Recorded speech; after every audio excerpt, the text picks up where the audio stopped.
सभापति महोदय, मांग संख्या 37 कृषि और मांग संख्या 39 पशुपालन व चिकित्सा पर मुझे आपने बोलने का मौका दिया, उसके लिए आपका बहुत बहुत धन्यवाद।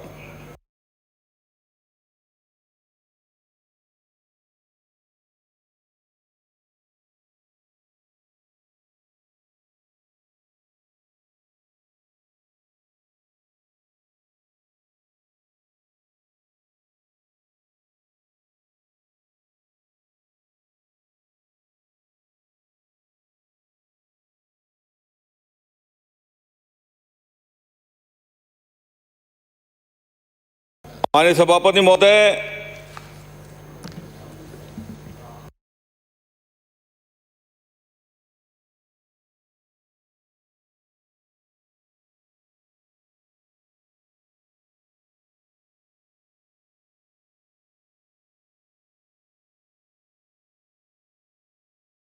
कृषि पे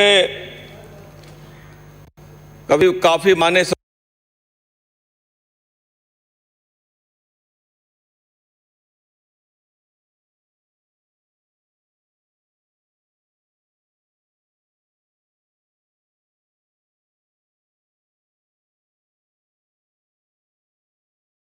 सदस्यों ने अपने विचार रखे।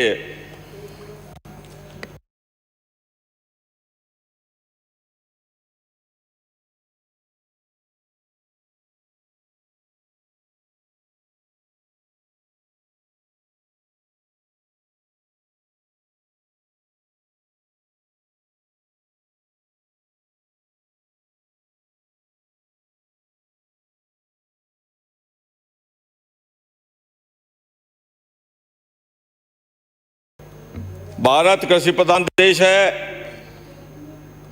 देश की आजादी के समय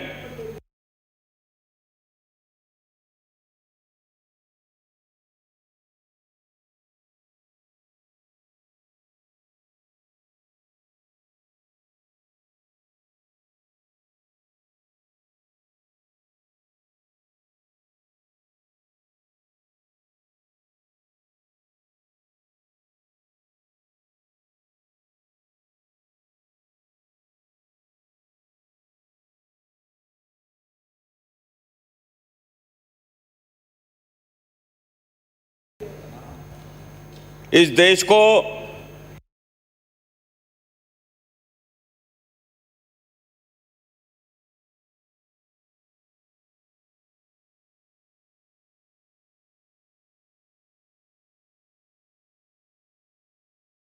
अपने खाद्यान्न की पूर्ति करने के लिए बाहर से सहयोग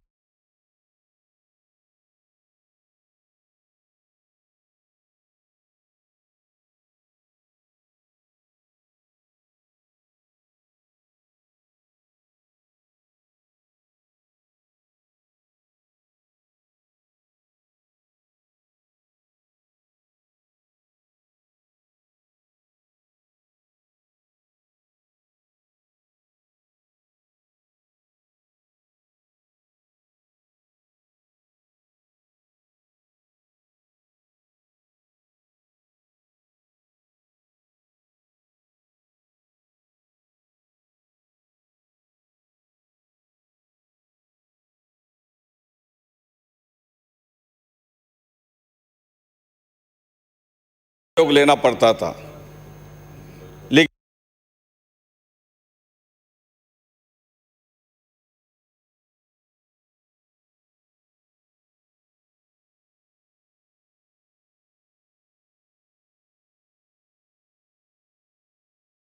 ये देश का अन्नदाता ही है। आज देश का अन्नदाता ही है। आज दुनिया को अन्न देने की ताकत पैदा करी। आज उसका ही परिणाम है कि आज हम दुनिया में अगर किसी के पास खाद्यान्न की कमी है तो उसकी पूर्ति करने में हम सक्षम हो पाए।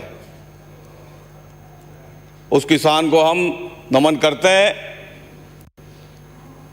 चाहे आज के परिपेक्ष में जो कृषि का क्षेत्र है वो बहुत ही हमारे लिए महत्वपूर्ण है। विषय भी बहुत महत्वपूर्ण है, चाहे देश का हो चाहे प्रदेश का हो।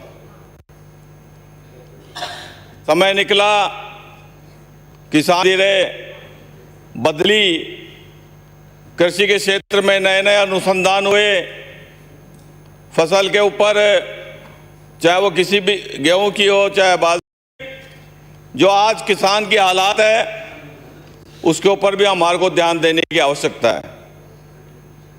आज बहुत सारे मान्य सदस्य, मैं भी उसी परिप्रेक्ष्य से आता हूं, उसी समाज से आता हूं, किसान परिवार से। लेकिन आज खेती करना कितना लाभदायक है यह आप भली भांति जानते हैं। अभी माननीय सदस्य जो बातचीत कर रहे थे कि फसल का पूरा दाम मिले, निश्चित रूप से जब कोई किसान पैदावार करता है, बिजाई करता है, उसकी पानी से पिलाई करता है, पेस्टिसाइड का यूज करता है और लेबर लगती है, सारा सब कुछ मिला के अगर उस फसल का स्वास्थ्य से हम उसमें कोई खिलवाड़ नहीं हो, इस तरह की क्वालिटी हमारे को खाद्यान्न के रूप में मिलनी चाहिए। आज हम बात करते हैं पशुधन की। पशुधन आज किसान के लिए एक सपोर्टिव का साधन बनकर खड़ा हो गया। गांव में आप चले जाएं तो आज पशुधन के द्वारा जो दूध का या अन्य चीज़ों का व्यापार किया जाता है, डेयरी में दिया जाता है, उससे जो पैसा आता है उससे निश्चित रूप से उस किसान के परिवार का खर्चा जो है वो चलता है। लेकिन उसके साथ में जो है कॉमर्शलाइजेशन हो रहा है इसका, उसमें जो दूध की गुणवत्ता है उसके ऊपर भी हमारे को ध्यान देने की जरूरत है। और गुणवत्ता के साथ में जो इसका संकलन है, बीच में कई बार देखा गया, बीच में एक बार दूध का संकलन इतना हो गया था, जैसे सरस डेयरी का ही उदाहरण है, उन्होंने दूध लेना बंद कर दिया था।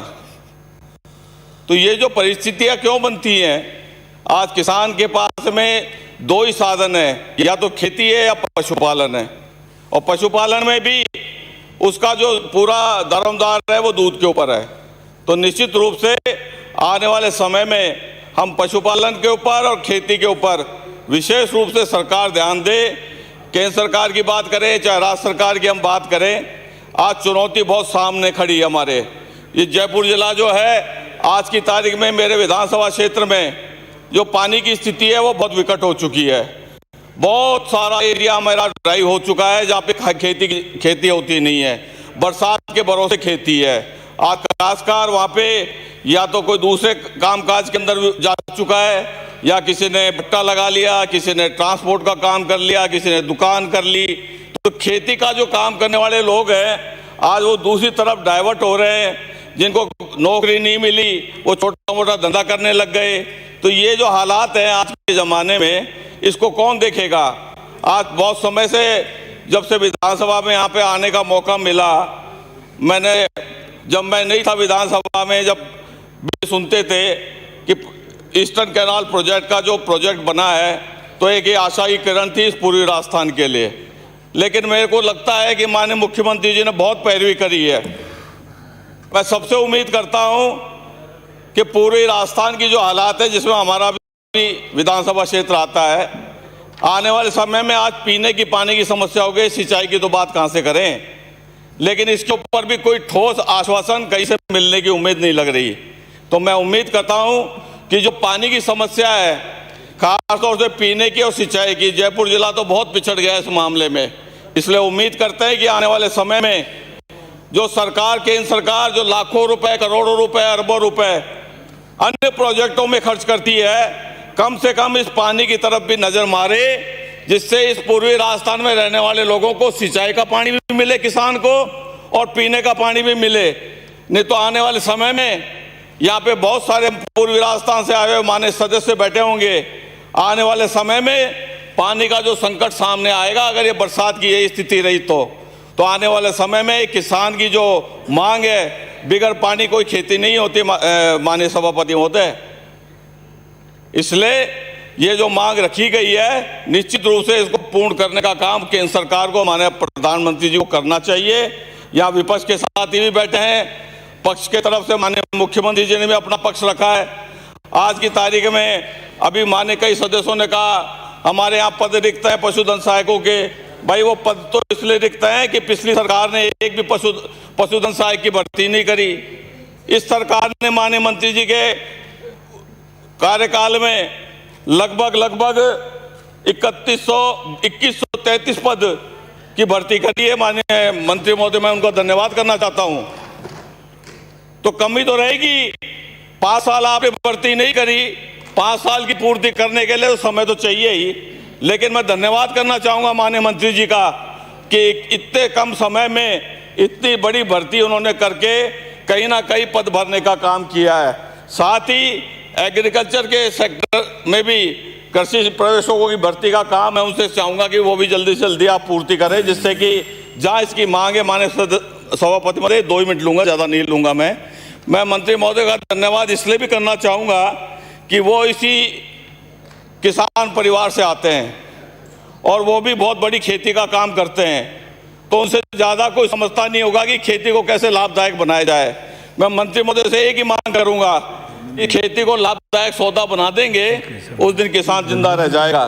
साथ ही मैं अपने विधानसभा क्षेत्र के अंदर एक बात जरूर रखना चाहूँगा आपके माननीय मंत्री महोदय के सामने कि मेरा विधानसभा क्षेत्र जब परिसीमन बना तो लगभग 7 पंचायतें चौमू की उसमें लगी थी। आज वो 10 बन गई हैं, लेकिन उस साइड में कहीं भी मंडी नहीं है। उस साइड में मंडी हमारे चौमू ही लगती है। तो मैं माननीय मंत्री महोदय से निवेदन करना चाहूँगा कि मेरी 10 पंचायतों में कहीं भी जहाँ आपको सूटेबल लगे सेंटर प्लेस के अंदर एक मंडी का निर्माण जरूर कराएं। कृषि उपज मंडी वहाँ बनेगी तो हमारे वहाँ आसपास के काश्तकारों को उसको लाभ मिलेगा। मैं उम्मीद करता हूँ कि आप इस मांग का माननीय मुख्यमंत्री जी को भी बताएंगे और मंत्री जी को भी बताएंगे। एक बात और कहना चाहूँगा माननीय सभापति महोदय, काश्तकार के साथ जब कोई हादसा होता है, कहीं फसल जल जाती है, कहीं आगजनी के उसके अंदर जानवर जल जाते हैं, तो उनको जो मुआवजा मिलता है उसकी पटवारी रिपोर्ट बनाता है। पटवारी रिपोर्ट बना के तहसीलदार के मार्फत कलेक्टर के पास भेजता है।